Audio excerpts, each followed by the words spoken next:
না, বহুত দিন ঝুমটুম বাড়ি দেই না, দেখি দেশের কি অবস্থা। দেখা যাক এসডিএম এর ক্যামেরায় কিছু ধরা পড়ে নাকি আবার।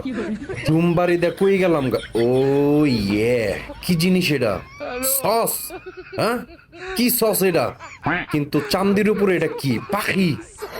পাখি দেখা যায় মনে হয় পক্ষী। তুমি একা কে? তোমার সাঙ্গ পাঙ্গ কই?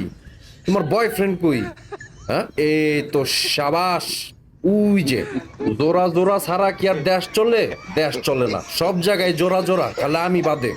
এই যে এডা, এই যে আর এডা প্রেম করো, হ্যাঁ সম্পর্ক করো এই জায়গায়, কিন্তু তখন মধ্যে এত গ্যাপ কে? হ্যাঁ, মাঝখানে যদি এত গ্যাপ থাকে তাহলে কি আর বাচ্চা কাচ্চা হইব? মানে ডিম টিম পারবা? ওই যে এটা দিয়ে কথা হই না গেছেই গা। এটা কোনো কথা? আমি কি খারাপ কিছু কইতাছিলাম? হ্যাঁ, না তগর মধ্যে শয়তানি আছে? থাকো জায়গা, বাড়ি ঘরে জায়গা।